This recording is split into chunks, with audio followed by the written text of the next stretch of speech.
Bonjour tout le monde. Merci de m'avoir associé aux travaux du Congrès autour d'un thème que je considère fort intéressant.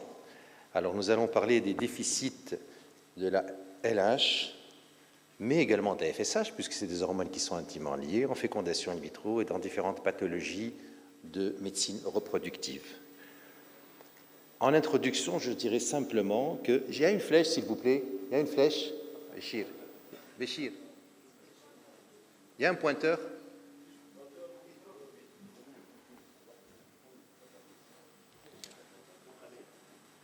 D'accord. Donc je dirais que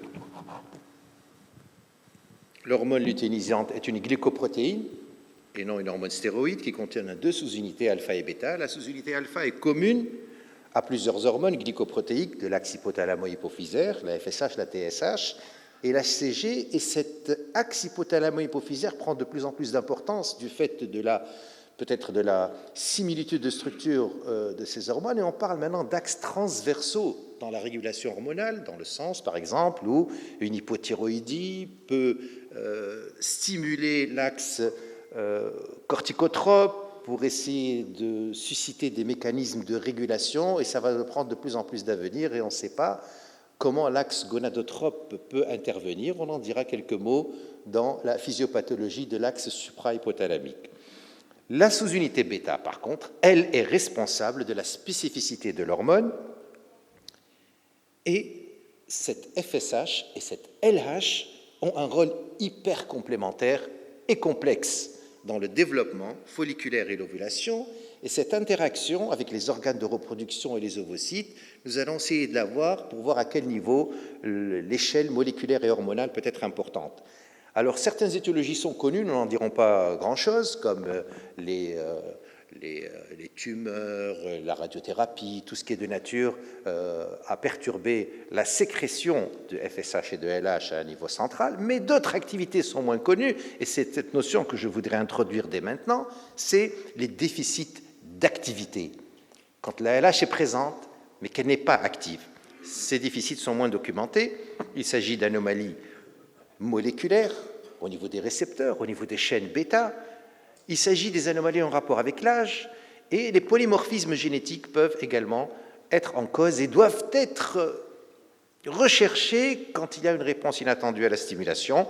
Donc, au cours des protocoles de PMA, il peut y avoir une résistance aux gonadotrophines avec une diminution de la réponse du fait de ce déficit d'activité. Le plan sera le suivant. Quel est le rôle de la LH au cours de la folliculogenèse? Comment se manifeste le déficit en LH? Quelques exemples seulement, on ne pourra pas tout citer bien sûr, et les causes constitutionnelles et acquises. Quelques éléments de physiologie. Le rôle de la LH et l'FSH dans le développement folliculaire, un maître mot, c'est la pulsatilité de la sécrétion de GnRH, également de FSH et de LH, et les mécanismes de feedback et de rétrocontrôle. Voilà les deux maîtres mots qui guident cet axe hypothalamo-hypophyso-ovarien, et vous voyez que les sécrétions, à partir de l'hypothalamus de manière pulsatile, vont entraîner une sécrétion hypophysaire de FSH et de LH, et l'action sur l'ovaire va entraîner une sécrétion d'œstradiol essentiellement en première partie du cycle et de progestérone en deuxième partie du cycle, avec des mécanismes de feedback qui vont permettre les actions de ces différents hormones. Alors, avant de voir la synchronisation de l'action, quelles sont les actions de ces différentes hormones? Et vous voyez que pour la FSH, il y a la prolifération des cellules de la granulosa, le développement du follicule antral, le recrutement de cette cohorte, et la FSH ici, c'est l'hormone de la quantité, la sélection du follicule dominant quand il y a une chute en milieu de cycle de la FSH. L'enzyme, l'aromatase, est stimulée par la FSH, et vous allez voir comment cette aromatase produit au niveau de la ces androgènes produits au niveau de la granulosa, quand ils sont transférés, produits au niveau de la thèque interne, quand ils sont transférés au niveau de la granulosa, l'importance de cette aromatase et les enzymes et les hormones dont elle dépend, notamment la FSH. Donc la production des oestrogènes et l'induction des récepteurs à la LH dans le follicule dominant sont sous l'effet de la FSH, et la LH va générer les androgènes, on va voir comment, au niveau de la phase folliculaire très précoce. Le développement du follicule est également dépendant de la LH, surtout en fin de phase folliculaire, l'utilisation des cellules de la granulosa, la rupture du complexe cumulo-ovocytaire qui va entraîner la libération de l'ovocyte dans le follicule et être apte à être aspiré.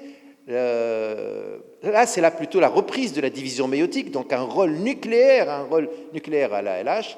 Là, c'était la rupture du follicule, l'ovulation et le corps jaune, vous voyez. Et tout ça se fait selon des régulations et des mécanismes de rétrocontrôle et de feedback. Vous voyez, quand le stradiol, au début, le stradiol va augmenter, il va inhiber l'hypothalamus, la GnRH, et puis la quantité de stradiol augmentant, il va y avoir le feedback positif qui va entraîner le déclenchement de l'ovulation. Et n'oubliez pas que la progestérone, quand elle est sécrétée, va inhiber l'axe hypothalamo-hypophysaire, et ça peut avoir des conséquences, notamment en phase lutéale. Alors, passons à un domaine encore plus restreint, la physiologie intime, et vous voyez que ici c'est le complexe cumulo-ovocytaire, ici c'est les capillaires, là c'est la thèque en violet, et là c'est les cellules de la granulosa. Et en début de phase folliculaire, au niveau des cellules thécales en bleu, le cholestérol qui va être transformé en prégnénolone, le cholestérol va venir de la circulation extérieure, au niveau de la thèque, il va être transformé en prégnénolone et en androgène. Donc déjà, LH responsable de la production des androgènes au niveau de la thèque interne. Ces androgènes seront ensuite transférés au niveau des cellules de la granulosa pour, sous l'action de la FSH, être transformés en oestrogènes, et c'est pour ça que vous avez un taux d'oestradiol qui va augmenter de plus en plus. Le taux de récepteurs à la LH ici est bas, ça veut dire que même s'il y a des taux de LH un peu plus élevés, il n'y aura pas d'action, il n'y aura pas d'un excès d'androgène. Par contre, il peut y avoir, et c'est pour ça que vous avez parfois des taux de progestérone un petit peu élevés, une stimulation de la voie delta 4. Vous voyez, la delta 5, c'est celle qui transforme en androgène, et la voie delta 4, c'est celle qui transforme la prognénolone en progestérone. Et cette voie est une voie en cul-de-sac.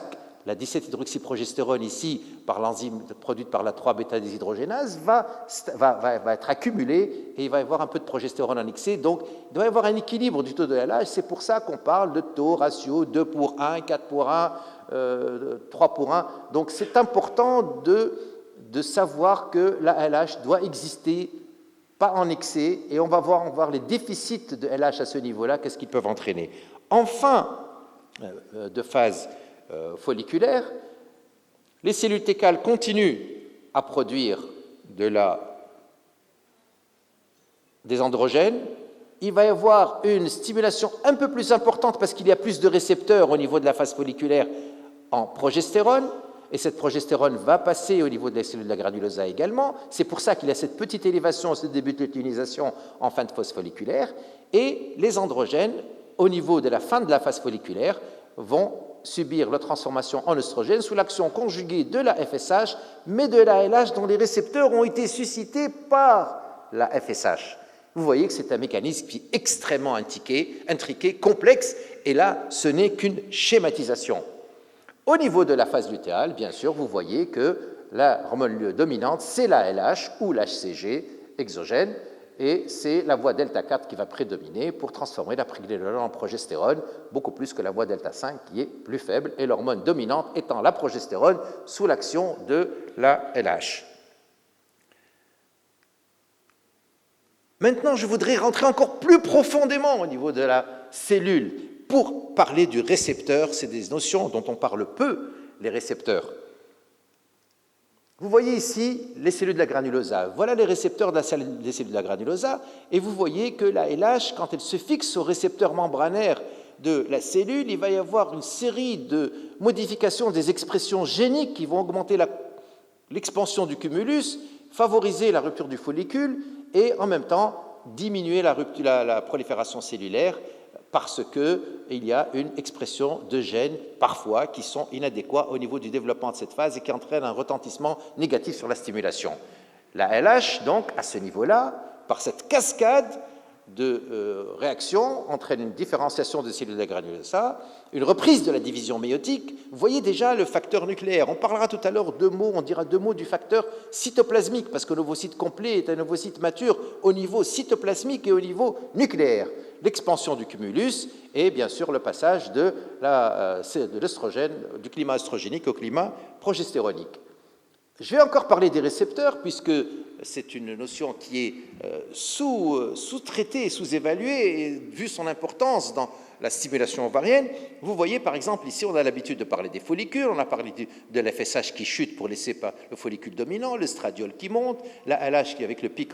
Mais en face, il y a des récepteurs. Et vous voyez que les récepteurs aux androgènes sont importants pour être transformés sous l'action de la LH en oestrogène au niveau des cellules de la granulosa. Et vous voyez que les récepteurs à la FSH vont en augmentant, ils diminuent en milieu de phase folliculaire. Et il y a une augmentation en fin de phase folliculaire des récepteurs à la LH, et les récepteurs aux oestrogènes vont aller en diminuant au niveau de la phase lutéale. Et pour schématiser cette action des gonadotrophines, et notamment de la LH au niveau des récepteurs, je vais vous passer ce petit film. Alors, comment il faut le passer, le film?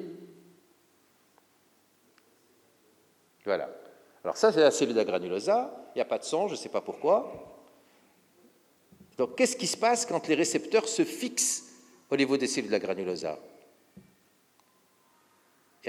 Voilà la LH avec ses deux chaînes qui va venir se fixer sur la paroi membranaire. Elle va entraîner une cascade de modifications et de relais à travers l'adénylcyclase, à travers l'AMP cyclique aussi, c'est fournisseur d'énergie à l'intérieur de la cellule.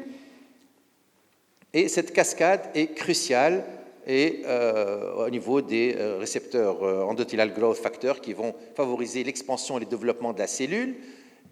Et à travers ces différentes actions, donc la LH va avoir une action anti-apoptotique et de développement des cellules de la granulosa.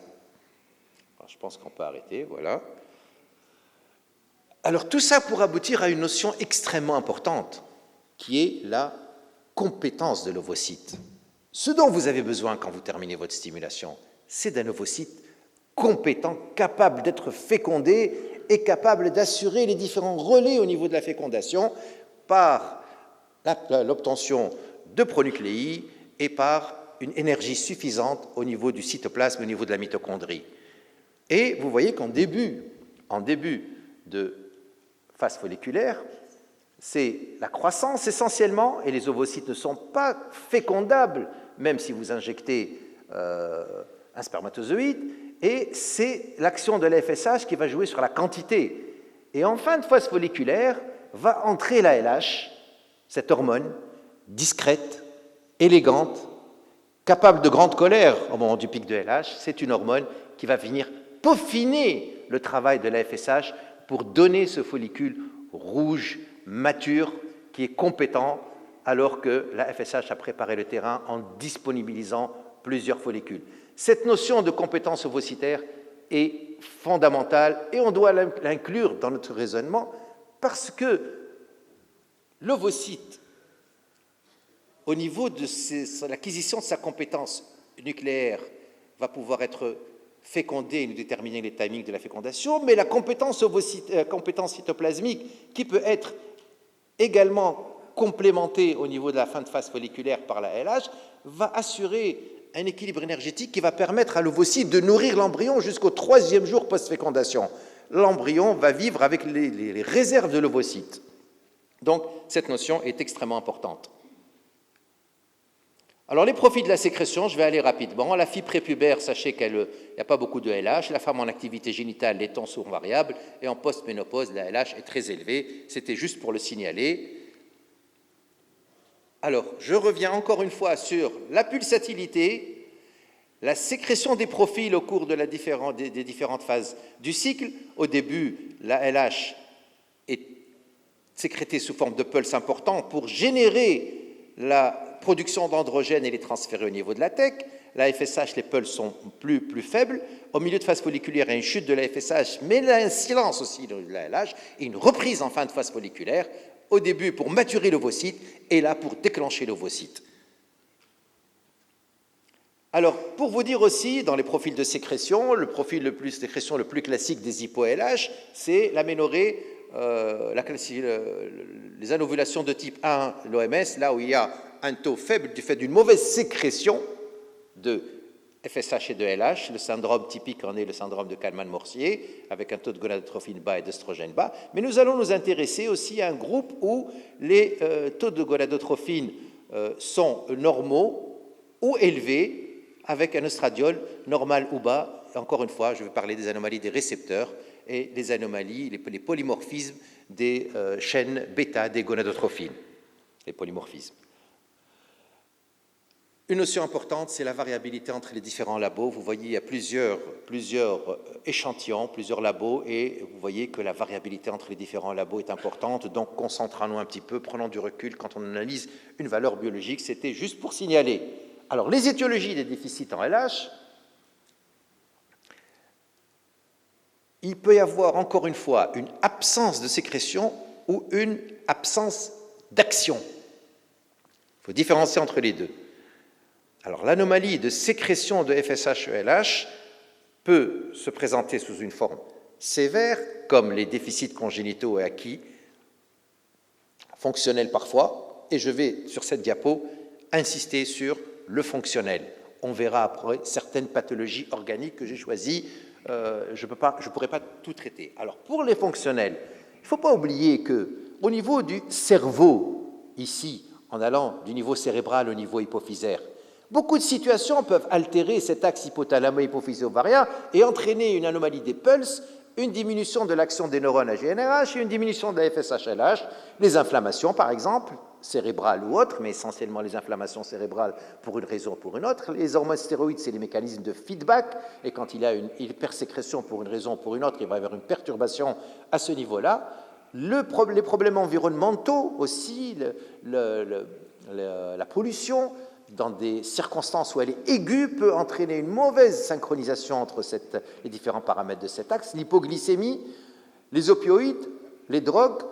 Nous allons parler également au niveau des médicaments, de l'action de la gène, des antagonistes et des agonistes, sur ce profil en LH. La prolactine, c'est connu. Au début, c'est une insuffisance lutéale, et après, par l'action dopaminergique, il va y avoir une aménorrhée carrément avec une chute de la FSH-LH.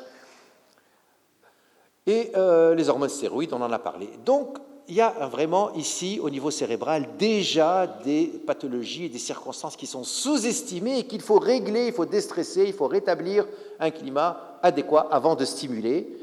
À titre d'exemple, et je ne peux pas m'empêcher de le dire puisque c'est toujours de la physiopathologie et ça m'intéresse, par exemple, l'AMH dans les ovaires polykystiques, elle a une action elle a des récepteurs au niveau des neurones AGNRH et de la FSH. Et c'est une action facilitatrice. C'est pour ça, entre autres, un des mécanismes physiopathologiques qui permet, au niveau des ovaires polykystiques, une réponse importante.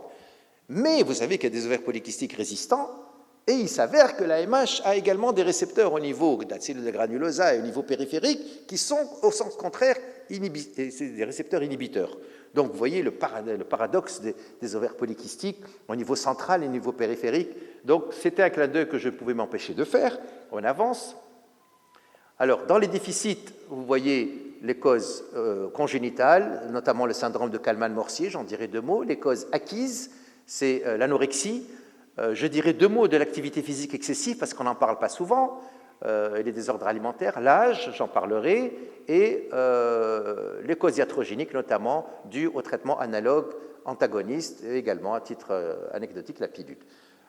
Les pathologies tumorales, on n'en parlera pas. Alors, le syndrome de Kallmann-Morcier, pour l'aborder en premier, puisque c'est le plus connu des déficits centraux avec une agénésie des lobes olfactifs, c'est un déficit en GNRH. Donc, pas d'FSH et de LH. C'est une anomalie. Il y a d'autres anomalies. Alors, qu'est-ce qui se passe? Il y a d'autres anomalies qui sont acquises, l'activité sportive, le diabète mal équilibré, les tumeurs hypophysaires comme les promonectinome, et les syndromes de Chian, c'est les pathologies qu'on a le plus l'habitude de voir. Alors, pour le syndrome de Kallmann-Morcier, c'est une aménorrhée primaire, comme j'ai dit, l'FSH et la LH sont effondrés, il y a une anosmie. Comment? La prise en charge en 3 lignes quand la patiente se présente pour infertilité et qu'on veut faire une FIV. Parce que certains proposent la pompe à GNRH, personnellement je ne l'ai jamais utilisée, et la tendance maintenant est à proposer la FIV de manière plus fréquente et plus en première intention. Œstroprogestatif pendant 3 mois pour rétablir l'imprégnation hormonale endométriale, une stimulation avec un produit contenant de l'activité LH, si c'est la recombinante, il faut mettre de la LH recombinante, sinon les HMG, ça marche bien.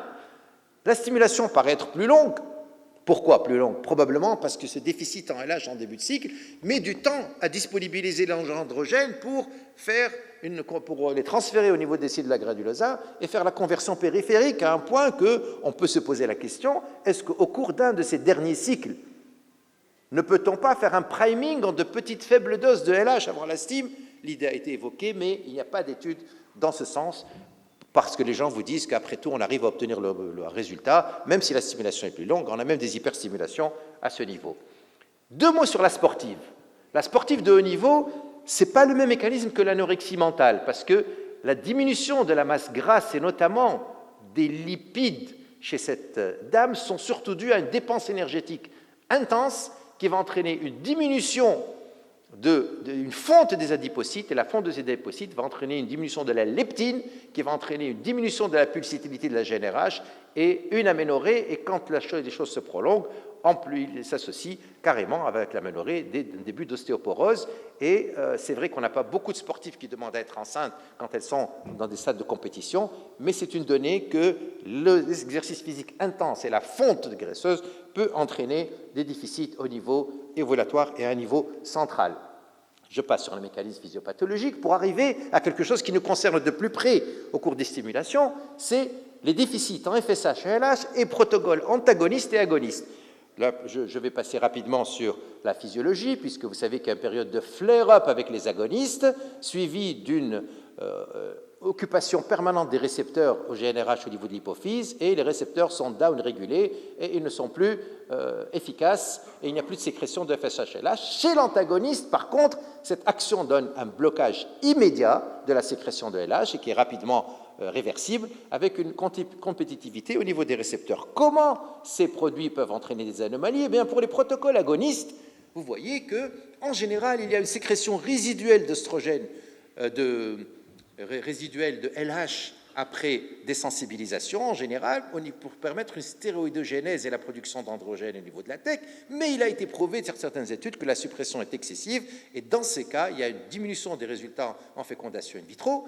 Westergaard a permis de montrer chez 200 patientes que l'administration de GnRH, dans 48% des cas, donnait une LH-HJ8 inférieure à 0,5. Et chez ces patientes, il y avait des taux de fausse couche très élevés à 45%, comparativement aux patientes chez qui le taux était supérieur. Donc, une interrogation. Laoud, en 2006, a montré qu'une diminution de plus de 50% de la LH après down-régulation entraînait des chutes des résultats en FIV et une diminution, bien sûr, de la conversion des androgènes en œstrogènes.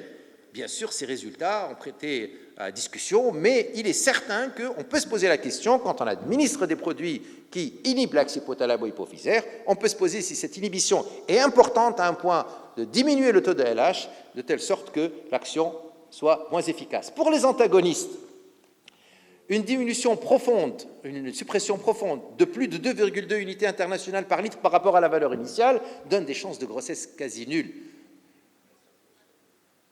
Cole, en 2014, a montré que la diminution de la LH, importante, quand elle était importante avec les antagonistes, donnait une chute importante des taux d'œstrogène et était corrigée au cours du cycle après LH recombinante. Et vous avez tous l'habitude, en cours de STIM, quand vous avez un taux d'œstrogène bas au premier taux, alors que vous voyez qu'il y a des follicules et que vous n'avez donné que de la FSH, vous ajoutez de la LH, vous vous switchez sur des gonadotrophies. Alors, il y a des sous-groupes, effectivement, c'est l'âge maternel avancé, les mauvaises répondeuses. Alors, plus important que le taux, c'est les seuils. Si vous êtes passé de 2 à 1, c'est moins grave que si vous passez de 4 à 1,5. Ça ne marche plus si vous en avez une autre de flèche, s'il vous plaît. Ah, c'est bon, là. Donc, les seuils, c'est important. Et il ne faut pas oublier qu'il y a des caractéristiques pharmacodynamiques, obésité, maigreur, etc., dont il faut tenir compte. Alors, maintenant, je vais parler de l'âge. L'âge, effectivement, il est définitivement prouvé que l'association de LH recombinante et FSH recombinante donne de meilleurs résultats chez les patientes à 35-40 ans. Par contre, à un âge plus âgé, les déficits en résultats sont plutôt dus aux dyscaryotypies. Et l'adjonction de la LH chez ces patientes âgées permet une meilleure maturation ovocytaire et une meilleure implantation. Et la LH a un effet anti-apoptotique au niveau du cumulus, une activation des signaux paracrines. C'est tellement important ce qui se passe à un niveau plus réduit au niveau paracrine, et permet une croissance folliculaire et une maturation ovocytaire. Alors, Wang a montré également que l'endomètre était également conservé par l'activité LH et l'activation des signaux moléculaires impliqués dans l'implantation augmentait la réceptivité endométriale par l'intermédiaire de plusieurs facteurs paracrines, les interleukines, etc. Donc, l'implantation est également concernée. L'ovaire chez la femme d'âge avancé, vous voyez que les diminutions de l'activité du taux LH vont entraîner une diminution des androgènes, de tous les androgènes ovariens en début de phase folliculaire, avec il y a moins de récepteurs fonctionnels à la LH, il y a une activité biologique à la LH endogène diminuée et une altération paracrine au niveau paracrine, comme on vient de le dire. Alors maintenant, je vais parler des hyporéponses à la stimulation ovarienne à cause d'une réduction de l'activité. On a parlé de réduction du taux. Maintenant, c'est une réduction du fonctionnement. Et pourquoi? Soit il y a une diminution de l'action de la LH et de la FSH à cause des anomalies des récepteurs et des post-récepteurs. Et Conforti a montré que 10 à 15% des PMA normo-ovulantes avaient une réponse faible inattendue à la stimulation adaptée. C'est ce qui a généré cet aspect fonctionnel et de réponse inattendue, le concept de Poséidon, dont on dira deux mots. Et ça peut s'analyser par deux outils qui sont le FORT, l'output ratio, folliculaire output ratio, c'est le nombre de follicules obtenus en fin de phase de stimulation par rapport aux follicules que vous avez observés à l'échographie au moment du début de la stimulation quand vous avez votre compte folliculaire antral. Il doit être concordant, sinon c'est un faible FORT. Aussi intéressant est le FOI, c'est le folliculo-ovocyte index, c'est un indice qui vous dit combien d'ovocytes vous avez obtenus après la ponction par rapport au nombre de follicules contenus dans le compte folliculaire antral. C'est assez intéressant. Alors, la FSH et la LH recombinante sont supérieures à la FSH seule chez ces patientes qui ont des anomalies de récepteurs. Et les mécanismes... J'ai une demi-heure. Il te reste 5 minutes. D'accord. Alors, les mécanismes en sont des polymorphismes, single nucléotide polymorphisme, quand il y a un acide aminé qui change au niveau de la chaîne du récepteur ou alors de la chaîne bêta. Les problèmes, c'est que la prévalence en AMP est difficile à déterminer parce que c'est des situations qui ne sont pas testées en routine. La diminution de l'activité LH et FSH à cause des variants génétiques, les polymorphismes par exemple de la chaîne bêta de la FSH, ont démontré une diminution de son action et une nécessité de doses plus importantes, notamment pour l'allèle T, montre qu'il existe des taux basals de LH et de FSH plus importants avec des infertilités idiopathiques, et l'existence de nucléotides, de polymorphisme sur un nucléotide montre des taux de FSH élevés, des doses de gonadotropine élevées et des faibles réponses à la stimulation, alors que la réserve ovarienne est normale. Au niveau de la LH également, les polymorphismes de la chaîne bêta et des récepteurs peut donner également une diminution de la sensibilité à la FSH, alors que le problème touche les récepteurs de la LH, et l'augmentation de la sérine à la place de l'asparagine en position 312 montre une diminution de la sensibilité à la LH et une des doses de REC-LH nécessaires plus importantes et nécessité d'associer la LH et la FSH recombinantes. Ça, c'est une étude, je vais aller rapidement puisque j'ai plus beaucoup de temps, qui a été présentée à l'Echery, qui dose les anomalies de la chaîne et des nucléotides, qui dose des nucléotides. Et vous voyez que c'est une patiente sur 591 patientes qui ont une FIV, 298 en protocole long et 302 en protocole court. Ils ont cherché les polymorphismes de la chaîne bêta de la LH et le résultat était que pour les protocoles antagonistes, il y avait une diminution significative des résultats pour les patientes qui présentaient la mutation au niveau de la chaîne bêta. Pas pour les agonistes. Matière à réflexion.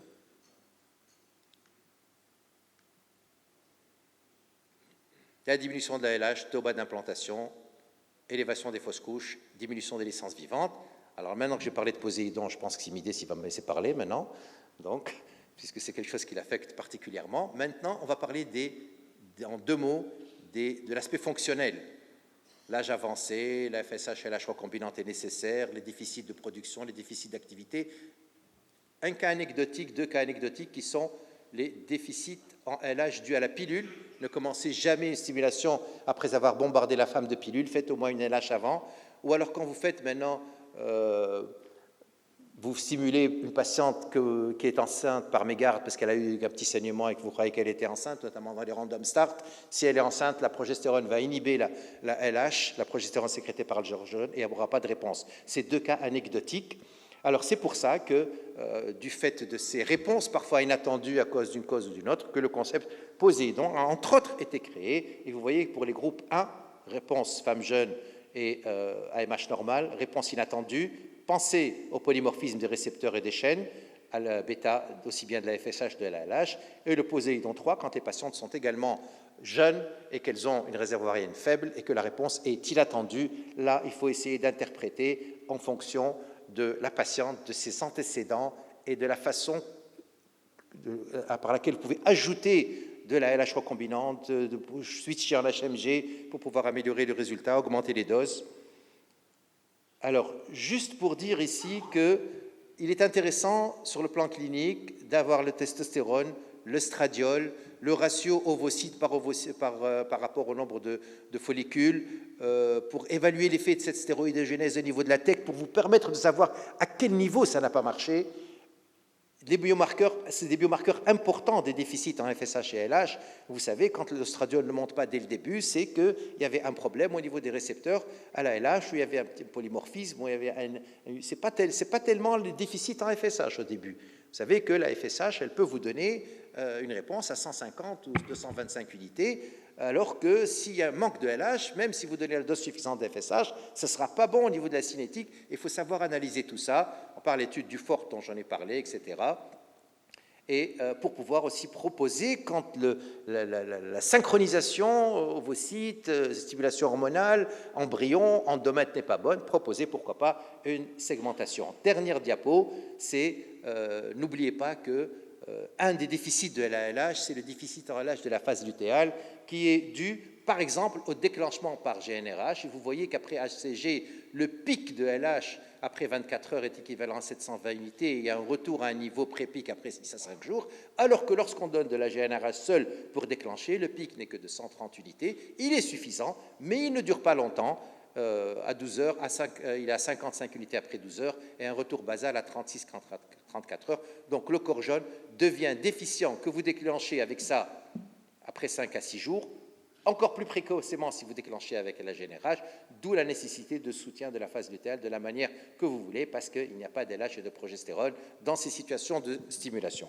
En conclusion, la LH et la FSH sont des hormones essentielles, leur synchronisation est essentielle. Il faut que nous comprenions les mécanismes physiopathologiques et que nous analysions les résultats de la stimulation. Nous intégrions les mécanismes pharmacogénomiques qui sont l'avenir. Viendra un jour où vous connaîtrez les récepteurs, leur génétique, la composition génétique de la FSH endogène, de la LH endogène, et vous pourrez, en mettant ça sur un ordinateur, vous donner exactement la composition adéquate en fonction du type de femme pour pouvoir personnaliser nos protocoles et optimaliser nos résultats en PMA. Et je vous remercie.